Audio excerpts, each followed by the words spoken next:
Assalamualaikum dan salam sejahtera.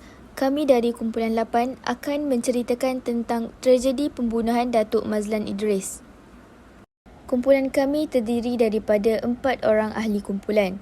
Yang pertama adalah Lee Jin Shen, yang kedua adalah Siti Izzati Shasha binti Abdul Aziz, yang ketiga adalah Aida Afrina binti Muhammad Razi dan yang keempat adalah Sumayyah binti Rozlan.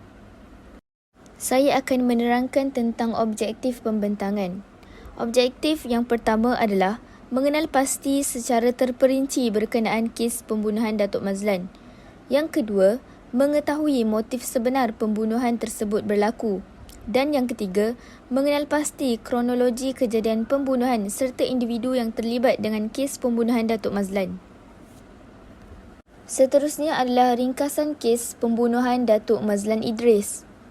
Walaupun berlaku 23 tahun lalu, namun kes bunuh membabitkan pasangan bomoh Maznah Ismail atau Mona Fendi dan suaminya Muhammad Effendi Abdul Rahman serta pembantu mereka Juraimi Hussein masih dikenang sepanjang zaman dalam senarai teratas kes jenayah sensasi di negara kita.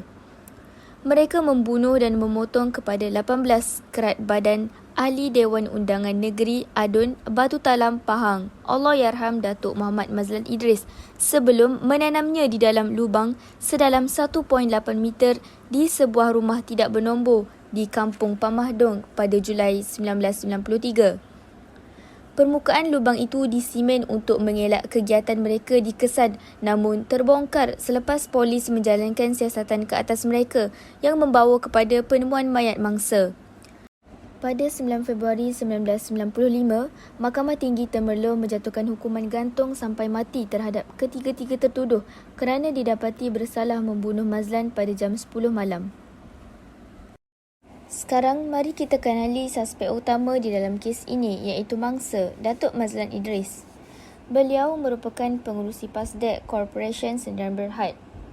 Beliau juga merupakan mantan Adun Batu Talam dan mantan Timbalan Ketua UMNO Raub. Datuk Mazlan Idris mendapat pendidikan di Amerika Syarikat dan seorang yang bercita-cita tinggi dalam karier politiknya.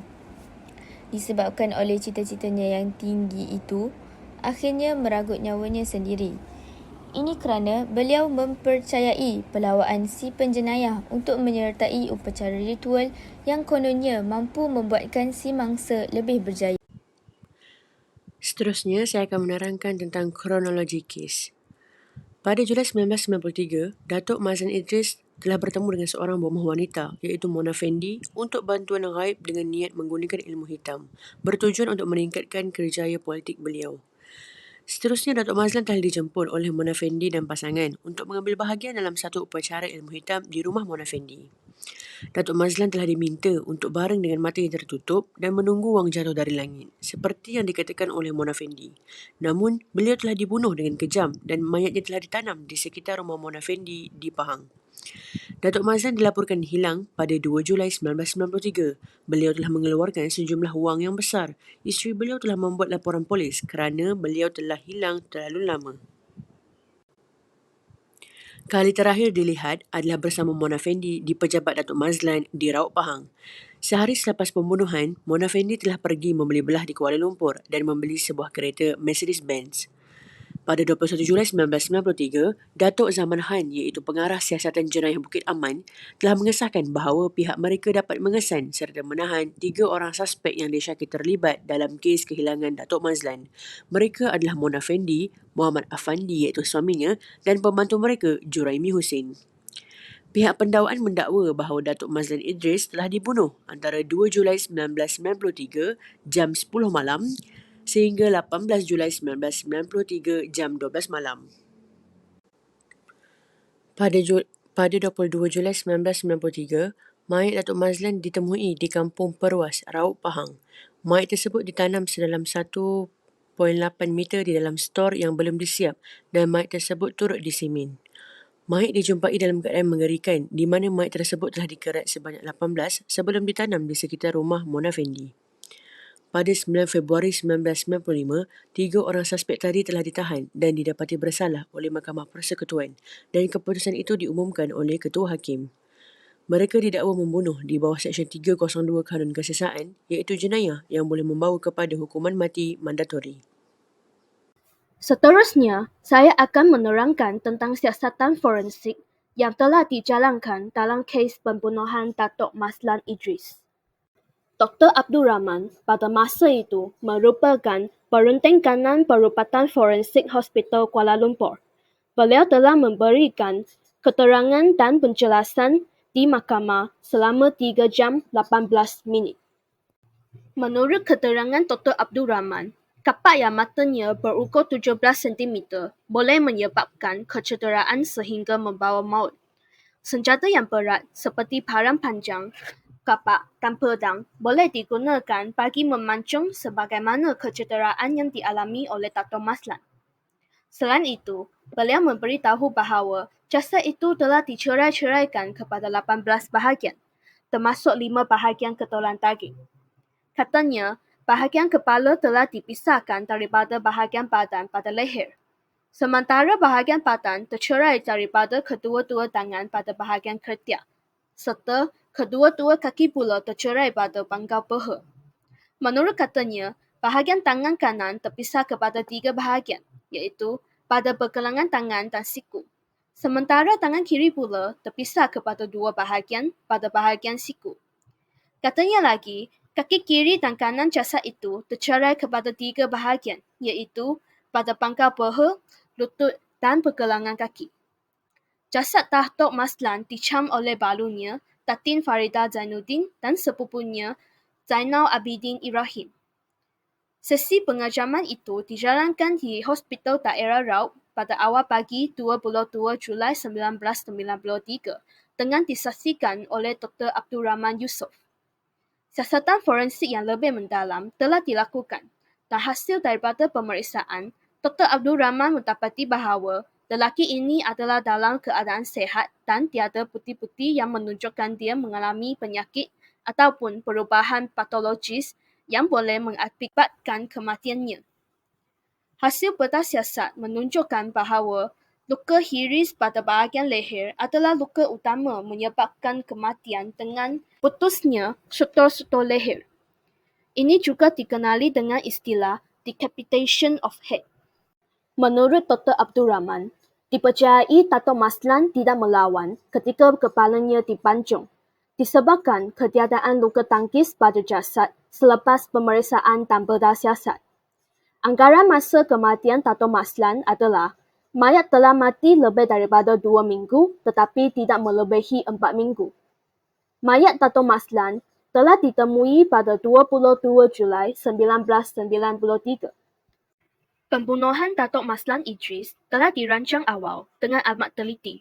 Terdapat persiapan rapi dengan menggorek lubang di dalam sebuah stor untuk menanam jasad mangsa seminggu sebelum pembunuhan. Juraimi diarahkan untuk menggorek lubang serta mengasah kapak yang bakal digunakan untuk menetap Datuk Mazlan. Mona dan Afendi pula telah mengasah perang yang digunakan untuk mengerat tubuh Datuk Mazlan. Mona memulakan upacara dengan menutup kedua-dua mata Datuk Mazlan dengan kelopak bunga, supaya mangsa tidak dapat melihat apa yang bakal dilakukan oleh mereka. Disebabkan terlalu taksut, Datuk Mazlan hanya mengikuti arahan pasangan bomoh tersebut dan akhirnya menjadi mangsa korban. Selepas mengetahui siapa itu Datuk Mazlan Idris, kronologi kes dan bukti-bukti penemuan mayat beralih pula kepada siapakah pembunuhnya dan hukuman yang dikenakan oleh pembunuh. Terdapat 3 orang yang telah dituduh dan dikatakan mempunyai kaitan dengan kes pembunuhan Datuk Mazlan Idris. Mereka adalah Mazna Ismail atau Mona Fendi, suaminya Muhammad Afandi Abdul Rahman dan pembantu lama mereka iaitu Juraimi Hussein. Ketiga-tiga individu ini telah dibicarakan di hadapan Hakim Yang Arif, Datuk Mohtar Sidin di Mahkamah Tinggi Temerloh pada 1995. Mereka didakwa membunuh di bawah Seksyen 302 Kanun Kesesaan, iaitu jenayah yang boleh membawa hukuman mati mandatori. Perbicaraan tersebut telah menjadi sensasi yang terhangat untuk pengamal media. Hal ini kerana Mona dan suaminya antara pasangan yang menarik pada lewat 30-an. Pembicaraan untuk kes tersebut telah memakan masa 65 hari dan telah menerima keterangan daripada 76 saksi. Pihak pendakwaan memberitahu mahkamah bahawa wang adalah motif untuk membunuh dan merujuk kepada aksi beli belah selepas kematian Datuk Mazlan Idris. Seterusnya, 7 anggota curi mengambil masa hanya 70 minit untuk mencapai keputusan sebelat suara bersalah terhadap ketiga-tiga defendant. Gulam Mustafa Narir Alihan, peguam bela yang mewakili Mona, telah dijemput untuk merayu bagi pengurangan hukuman. Tetapi beliau enggan dan berkata anak guam beliau akan failkan rayuan. Manakala peguam Juraimi Hussein pula, Karpasi memberitahu mahkamah bahawa anak guamannya hanya berusia 24 tahun, menganggur dan mempunyai kecerdasan yang rendah. Rayuan mereka telah didengar oleh Ketua Hakim Mahkamah Persekutuan Tun Muhammad Yusof Jin, Ketua Hakim Malaysia Datuk Wan Adenan Wan Ismail dan Hakim Mahkamah Persekutuan Datuk Dr. Zakaria Yatim di Mahkamah Persekutuan, mahkamah tertinggi di Malaysia yang terletak di Kuala Lumpur pada ketika itu. Dan yang terakhir, hukuman yang dikenakan oleh ketiga-tiga pembunuh. Proses rayuan telah bermula pada Jun 1998 namun telah ditangguhkan sehingga 1999. Selepas hujah-hujah undang-undang mengenai kebolehterimaan pernyataan Juraimi Hussein kepada polis yang membawa kepada penemuan mayat Mazlan itu. Walau bagaimanapun, pada 13 April 1999, ketiga-tiga rayuan telah ditolak dan hukuman mati disahkan. Pada April 2001, Lembaga Pengampunan menolak rayuan-rayuan mereka untuk pengampunan. Hukuman gantung sampai mati ditetapkan pada pagi Jumaat 2 November 2001 di penjara Kajang yang baru sahaja disiap dibuka. Itu sahaja daripada kumpulan kami. Sekian, terima kasih.